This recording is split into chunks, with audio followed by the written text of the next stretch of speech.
আসসালামু আলাইকুম, হ্যালো বন্ধুরা, ওয়েলকাম ব্যাক এগেন। তো বন্ধুরা, প্রতিনিয়তই আমি আমার চ্যানেলে আমি যে সমস্যাগুলো নিয়ে পড়ি বা আমি যে সমস্যাগুলোর সমাধান যেভাবে করি সেগুলোই কিন্তু আপনাদেরকে শেয়ার করি। আমি কিন্তু একবারে এক্সপার্ট কেউ নয় বা আমি একদম দক্ষ কেউ নয়, সেটা আমি বারবারই বলে আসি ভিডিওতে। তো সেই ধরুন আজকেও আমি একটা কাজ নিয়ে আসলাম। দেখুন, আমার কাছে একটা মাদারবোর্ড আসছে, এটা একজন টেকনিশিয়ান ভাই আমাকে দিয়ে পাঠিয়েছেন। এটা ফোনটা হচ্ছে স্যামফনি, একটা ওল্ড ফোন, স্যামফনি V75।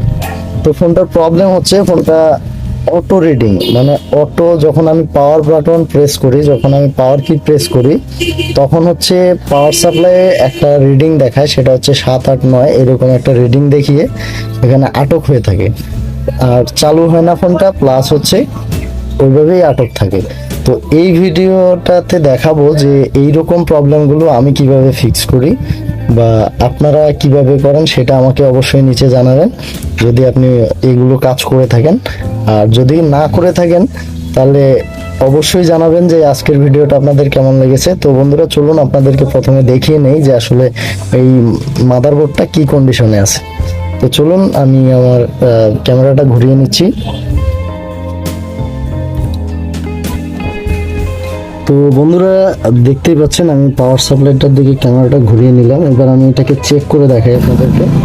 ওইখানে গ্রাউন্ডের সাথে টাচ করে দিয়েছি, আর পজিটিভটা পজিটিভে লাগিয়ে দিয়েছি। দেখুন, এইখানে আমাদের শর্টকাট লাইন আছে, এইখানে এই যে লেখাই আছে গ্রাউন্ড প্লাস পাওয়ার। তো এই দুইটাকে আমি চিপে ধরি। তো দেখুন, আমি যখন এই দুইটা চিপে ধরছি তখন দেখুন অটো রিডিং 3, 4। তো এটা 7 পর্যন্ত যায় আর কি। আমার যে ওই পাওয়ার সাপ্লাই, যেটা 3 অ্যাম্পিয়ারের পাওয়ার সাপ্লাই, ওইটাতে যখন ধরছি তখন এই রিডিংটা 7 বা 8, 9 গিয়ে দাঁড়িয়ে থাকে। আর এইটার ক্ষেত্রে 5, 6 পর্যন্ত যাচ্ছে। তো দেখুন, এটা কিন্তু আর বাড়ছে না। এই দেখুন 5, 6, 3 এইরকম নিয়ে দাঁড়িয়ে আছে অটো রিডিং। এই দেখুন, এখন কিন্তু দাঁড়িয়ে আছে, ছেড়েও দিচ্ছে না। সে আমাকে পাঠিয়েছে, সে বলেছে এটা auto reading, sorry hang logo. কিন্তু আমি যখন ফোনটা পেয়েছি, আমার হাতে যখন এসেছে, তখন কিন্তু সেটা এই অবস্থাতেই আছে। আর আমি যখন ওই পাওয়ার সাপ্লাইটাতে লাগাচ্ছি, মানে আমার যেটা 3 অ্যাম্পিয়ারের পাওয়ার সাপ্লাই, সেটাতে যখন লাগাচ্ছি তখন কিন্তু অটো রিডিং 7, 8, 9 দেখাচ্ছে। তো যাই হোক, এবার আমরা এর যে বোর্ডটা আছে সেটা শর্ট আছে কিনা সেটা চেক করব। তো সেটা চেক করার জন্য আমি আমার মাল্টিমিটারটা নিচ্ছি।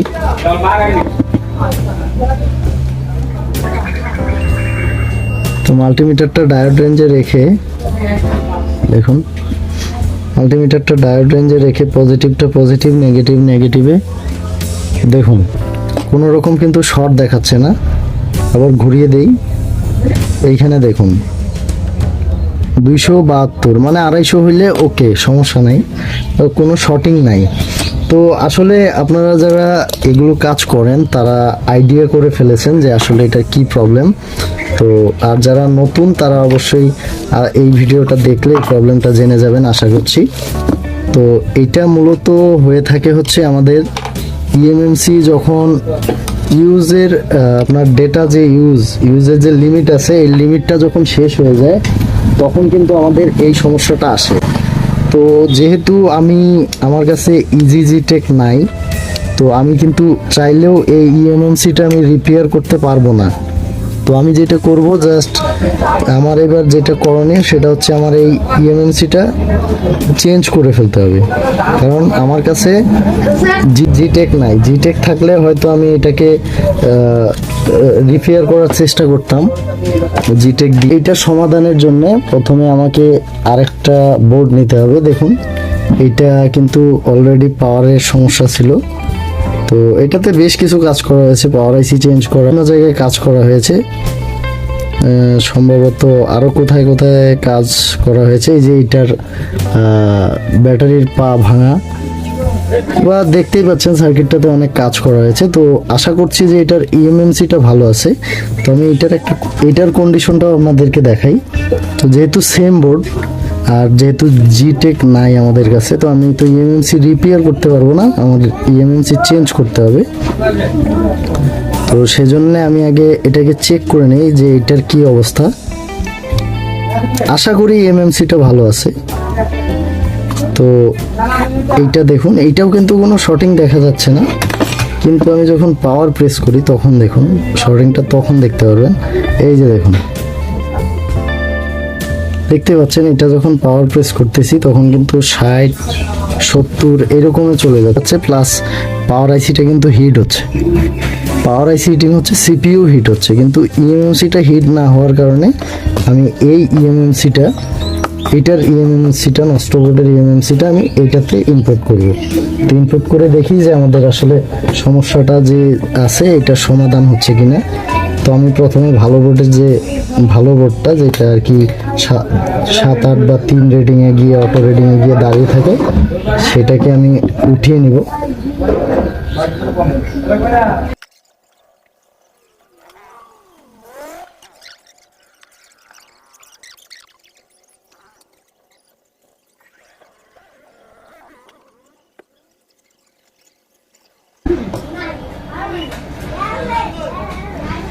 তো বন্ধুরা দেখতে পেলেন আমি ওই বোর্ডের ইএমএমসিটা উঠিয়ে ফেলেছি। এবার এটাকে উঠিয়ে রিভলভ করে এটাতে বসিয়ে দিব।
ইএমএমসিটা লাগার সাথে সাথে আসলে ফোনটা রানিং করার চেষ্টা করাটা ঠিক হবে না, কারণ এর নিচে পেজটা যেটা আছে এটা কিছুক্ষণ একটু নরম করে রাখে এই বলগুলোকে। সেই জন্য আমি এরকে একটু ঠান্ডা করার জন্য সময় দিচ্ছি, একটু ঠান্ডা হোক, তারপর দেখবো যে আমাদের সেন্সের কোনো পরিবর্তন হলো কিনা। যে রিডিংটা দেখাচ্ছিল 1-2 রিডিং, তো আসলে এই বোর্ডটা যেটা প্রবলেম ছিল সেটা হচ্ছে এর পাওয়ার প্রেস করার পর অটো 60-70-এ চলে যেত, আর এই যে পাওয়ার আইসিটা কিন্তু প্রচুর হিট হয়। তো যাই হোক, এর পাওয়ার আইসি হিট হলেও কিন্তু ইএমএমসিটা ভালো থাকার কথা আমার যতদূর বিশ্বাস। তো আমি রিভলভ করে লাগাইলাম, সম্ভবত এই ইএমএমসিটাও ঠিক থাকতে পারে, কিন্তু ঠিক থাকলেও এটাকে এখন ভুল হিসেবেই ধরতে হবে, কারণ আমার কাছে যেহেতু জিটেক নাই আমি এটাকে রিপেয়ার করতে পারবো না। এটা হ্যাং লোগোতে ছিল, যে টেকনিশিয়ান ভাই আমাকে দিয়েছে সে বলেছে হ্যাং লোগোতে ছিল, তো আমি কিন্তু হ্যাং লোগোতে পাইনি, আমি 7-8 অটো রিডিং যেটা সেটাতেই পেয়েছি। যাই হোক, মূল কথা ওইটা না, মূল কথা হচ্ছে যে আমরা এবার দেখি যে আমাদের ফোনটা শর্টিং হইলো কিনা, বা পাওয়ারের যে অটো রিডিং প্রবলেমটা ছিল সেটার কোনো পরিবর্তন ছিল, ঠিক সেভাবেই চেক করব।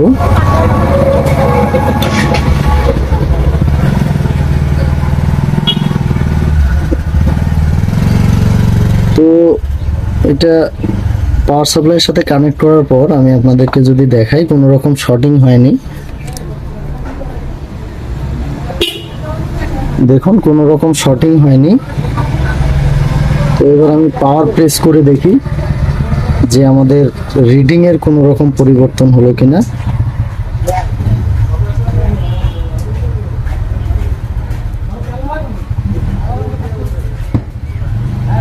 তো বন্ধুরা লক্ষ্য করুন, ফোনটা কিন্তু আমাদের চালু হয়ে গিয়েছে। এই দেখুন রিডিং এর কিন্তু পরিবর্তন হয়েছে, এখন ফোনটা রানিং হয়েছে। এই দেখুন ফোনটা আমার মনে হচ্ছে রানিং হয়েছে। তো আমি এলসিডিটা লাগিয়ে ফোনটা অন করে দেখাই আপনাদেরকে।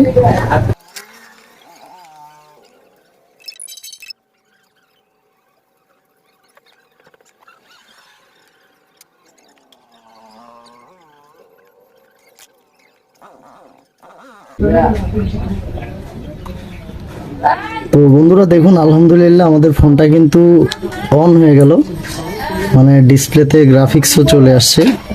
আর এদিকে রিডিং দেখুন, ফোনটা কিন্তু পুরোপুরি চালু হয়ে যাচ্ছে।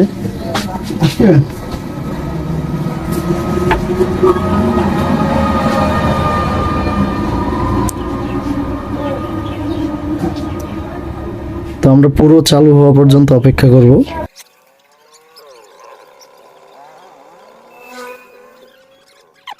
তো বন্ধুরা দেখতেই পাচ্ছেন ফোনটা কিন্তু আমার পুরোপুরি চালু হয়ে গিয়েছে। তো এখন একটা প্রবলেম হয়েছে, যেটা প্রবলেমটা হলো এর যে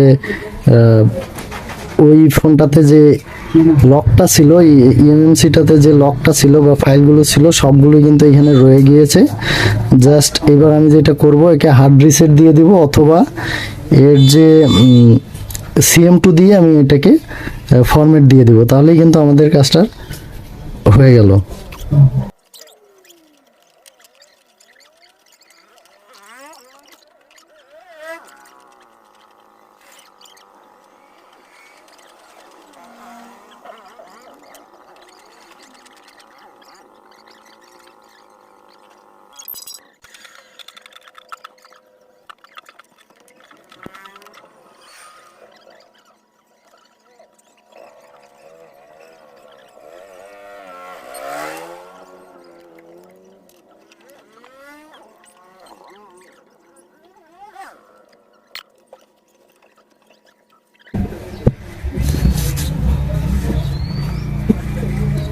তো বন্ধুরা দেখতেই পাচ্ছেন আমাদের কাজটা কিন্তু পারফেক্টলি ওকে। এখন যেটা করব সেটা তো আমি আগেই বলেছি যে CM2 দিয়ে এটাকে ফরম্যাট দিয়ে দিতে হবে, অথবা হার্ড রিসেট দিলেও হয়ে যাবে। তো বন্ধুরা এতক্ষণ ধরে ভিডিওটা ধৈর্য ধরে দেখেছেন, তার জন্য আপনাদেরকে অসংখ্য অসংখ্য ধন্যবাদ।